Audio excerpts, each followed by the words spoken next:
चौबीस घंटा राज्य में अनेक स्थान में आम ग्रीष्म प्रभाव अनुभूत होती खास कर देखा बालेश्वर मयूरभंज जगतसिंहपुर केन्द्रापड़ा ता सहित आम खोर्धा एवं आम जब देखा नवरंगपुर गंजाम ये सब जिले में गोटे दुईटी स्थान में ग्रीष्म प्रभाव अनुभूत होती सहित उपकूल ओडिशा रे अनेक स्थान में आमर उष्म आर्द्र पाणीपाग स्थिति रही रही सर्वोच्च दिन तापमात्रा गतकाली आमर जोटा कि भुवनेश्वर में 43.6 डिग्री सेल्सियस रेकर्ड कर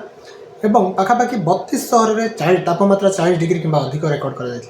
बर्तमान जो स्थिति रोचे आगामी 2 दिन जाए उत्तर पश्चिम दिगर शुष्क वायु राज्य मध्य क्रमागत भाव प्रवेश कर जहाँ धीरे धीरे परवर्त समय दुर्बल होबार संभावना रोचे प्रभाव में आमर जोटा देखा यदि आसंता काली जाए ये जो ग्रीष्म प्रभाव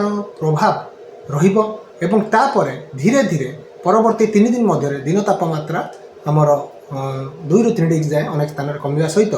आम देखा 22 तारिख ठारू मुख्यतः भाव में 24 तारिख जाए कौन सी ग्रीष्म प्रभाव संभावना रही किंतु 25 तारिख पर ठारू पुणी तापमात्रा वृद्धि होबार संभावना रोचे खास करके आगामी 24 घंटे आम देखा पूरा एंटायर कोस्ट बेल्ट जो 11 जिला रोचे से उष्म आर्द्र पाणीपाग स्थिति येलो वार्निंग जारी कर सहित पार्श्ववर्ती यदि देखा उत्तर उपकूल ओडिशार समस्त जिला एवं दक्षिण ओडिशार किसी जिला एवं जब आभ्यंतर ओडिशा देखा से आम ग्रीष्म प्रभाव ऑरेंज अलर्ट जारी कर खास करके आमर देखा आम अनुगुल है मयूरभंज है ता सहित सुंदरगढ़ झारसुगुड़ा एवं आमर नयागढ़ बौद्ध ये सब जिला गुड़िक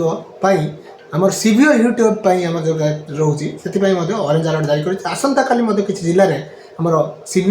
hit wave severe hit wave संभावना थी ऑरेंज अलर्ट जारी कर जोटा कि आमर रोचे जोटा कि 21 तारिख बेलू टिके प्रभाव कमिबो कारण वर्षार पूर्वानुमान करा 20 तारिख ठारू 21 और 22 धीरे धीरे काल बैशाखी प्रक्रिया सक्रिय होगा सहित राज्य में तापमात्रा 2 ରୁ 3 डिग्री पर्यंत खसबार संभावना रही आसंता काली भुवनेश्वर में 41 ରୁ 42 डिग्री तापमात्रा रेकर्ड होबार पूर्वानुमान जारी कर